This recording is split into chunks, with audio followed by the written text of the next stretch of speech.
Israel Gaza में Hamas का सफाया कर रहा है।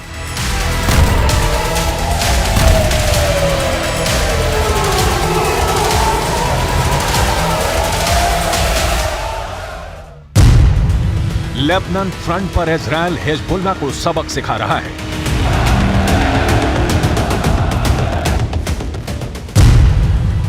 यमन के हूथियों को इजराइल भगा भगा कर पीट रहा है।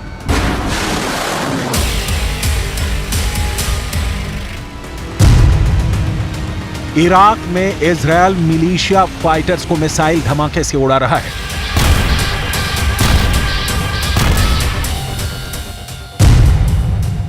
सीरिया में इजराइल सीरियाई विद्रोही फोर्स को एयर स्ट्राइक से धुआं धुआं कर रहा है।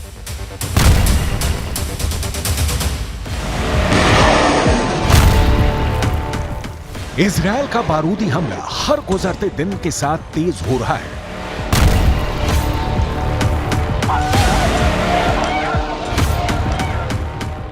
मिसाइलों की मार बढ़ती जा रही है। अमेरिका के हथियारों से भी इजराइल को मदद मिल रही है, लेकिन इतने दिन गुजरने के बाद भी इजराइल अपने बंधकों को रिहा नहीं करा पाया है। इतना ही नहीं, इजराइल ने अब तक हमास के किसी टॉप कमांडर को भी ठिकाने नहीं लगाया है।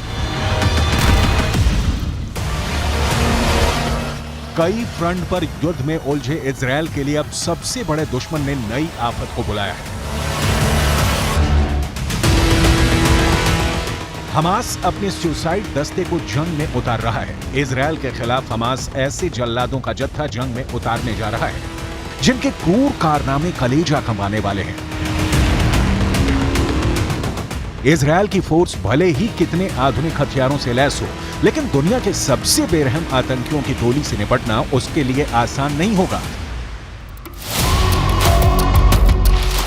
क्योंकि ये टेरर ब्रिगेड गोले, बारूद, मिसाइलें, टैंक किसी की परवाह नहीं करती।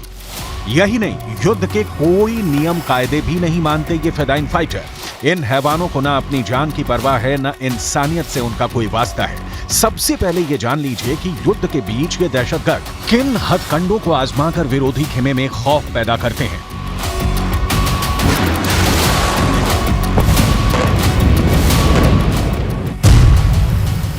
अग्निकुंड में भून देने वाले शैतान, युद्ध में थंडरबोल्ट बम फटेगा, गला रेत कर मारने वाले जल्लाद। इजराइल फोर्स के सामने हमास की आत्मघाती आर्मी।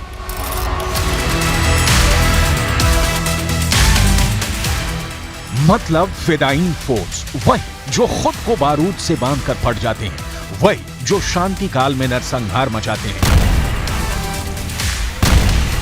वही जिनकी नस नस में मजहबी जिहादी जहर घोला है। इन्हें हमास का खुदकुश दस्ता भी कहा जाता है। कौन है ये? इनकी तादाद कितनी है? इनकी ट्रेनिंग हमास फाइटर से अलग कैसे है? इजराइल के लिए ये फिदाइन फोर्स कितनी बड़ी चुनौती है? हमास के चलते फिरते मानव बम क्या जंग का नतीजा बदल पाएंगे? आप इन सवालों के जवाब इजराइल के राष्ट्रपति के दावे के आधार पर लगा सकते हैं, जिन्होंने हमास के सबसे खूंखार दहशतगर्दों पर खुलासा किया है।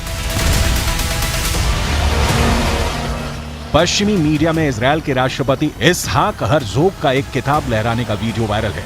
इजराइल के प्रेसिडेंट के हाथ में हमास के आतंकी की तस्वीर छपी किताब विस्फोटक बताई जा रही है, क्योंकि ऐसी एक बुकलेट इजराइल फोर्स को युद्ध में मारे गए हमास आतंकी के पास से भी मिली है। इस किताब को हमास का बुक बम भी कहा जा रहा है। पहले ये जान लेते हैं कि इजराइल फोर्स के हाथ लगा बारूदी साहित्य कितना भयावह है। 7 अक्टूबर की सुबह हमास के आतंकियों ने इजराइल में घुसकर आतंक बरपाया। बेगुनाहों के नरसंहार के बाद हमास ने 200 से ज्यादा इजरायली नागरिकों को बंधक बना लिया। इसके बाद इजराइल का ऑपरेशन शुरू हुआ। इजराइल ने हमास के गढ़ गाजा पट्टी को बारूद से पाट दिया। इसके साथ ही इजराइल डिफेंस फोर्स के जवानों ने गाजा में सर्च ऑपरेशन शुरू किया। इसी सर्च ऑपरेशन के दौरान हमास के मारे गए एक आतंकी के पास एक बारूदी बुकलेट मिली।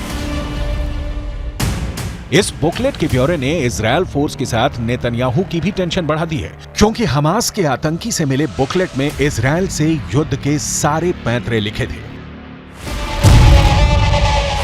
हमास के आतंकी से मिले बुकलेट में इजरायली नागरिकों को बंधक बनाने से जुड़ी गाइडलाइन लिखी गई है। हमास की किताब में लिखा गया है कि बंधकों में जो भी ज्यादा समस्या पैदा करे उसे फौरन जान से मार देना है। हमास के इस टेरर लिटरेचर के 8 पन्ने सबसे विध्वंसक हैं, जिसमें बंधकों को मौत के घाट उतारने के तरीके बताए गए हैं। इसके साथ ही हुलिया बदलकर इजरायली नागरिकों में घुल मिल जाने के तरीके भी किताब में लिखे गए हैं। इसका मतलब है कि 7 अक्टूबर को इजरायल पर धावा बोलने वाले हमास के कुछ आतंकी अब भी इजरायल में छिपे हो सकते हैं।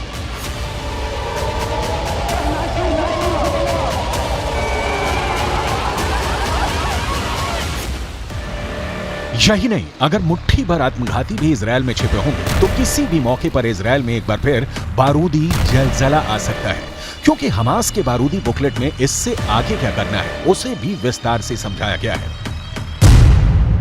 हमास आतंकी से मिले बुकलेट में गोलीबारी, ग्रेनेड के इस्तेमाल से इजरायल में अराजकता पैदा करने को चरणबद्ध तरीके से समझाया गया है। इसके आगे चैप्टर में गाड़ी को बारूदी बम बनाकर उड़ाने का आदेश दिया गया है। साथ ही बंधकों को लेकर कहा गया कि छोटे बच्चों से लेकर बुजुर्गों तक के हर वक्त हाथ पैर बांध कर रखा जाए। बुकलेट में बंधकों को शांत रखने के लिए उनकी आंखों पर पट्टी बांधने के निर्देश हैं। वक्त आने पर इन्हीं बंधकों को मानव ढाल की तरह इस्तेमाल करने की बात लिखी गई है।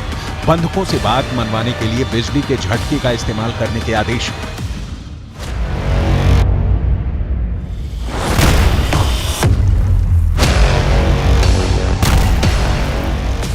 हमास की इसी बुकलेट को इजरायल के राष्ट्रपति इसहाक हर्जोग ने पश्चिमी मीडिया में दिखाकर हमास की हकीकत से सबसे रूबरू करवाया।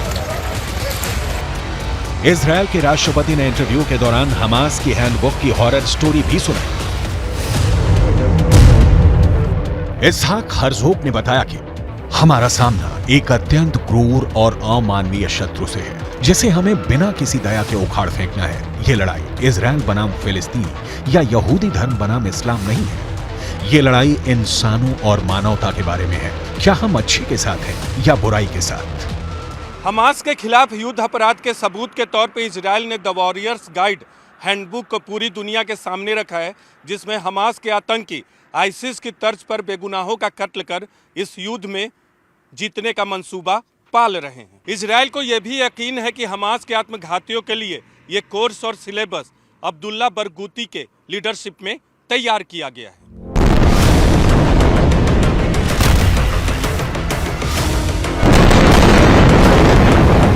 अब्दुल्ला बरगूती बम ब्लास्ट के लिए डेटोनेटर बनाने के लिए कुख्यात है। उसे आलू के इस्तेमाल से बम विस्फोटक और जहरीले हथियार बनाने का उस्ताद माना जाता है। अब्दुल्ला बरगूती का जन्म 1972 में कुवैत में हुआ था। साल 1990 में दूसरे खाड़ी युद्ध के बाद अब्दुल्ला बरगूती जॉर्डन चला गया था।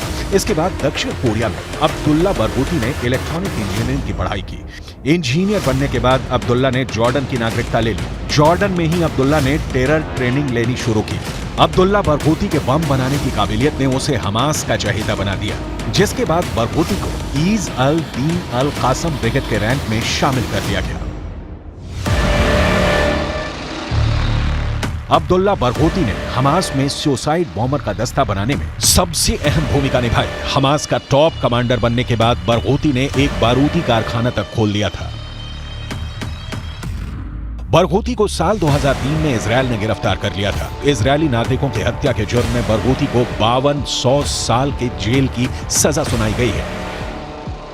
हालांकि इसी बरगूती के तैयार किए गए आत्मघाती हमलों के तरीके को हमास के आतंकी अमल में लाकर अब भी इजरायल में आतंक फैला रहे हैं। फिलहाल हमास के पास इजरायल के करीब 150 से ज्यादा बंधक हैं।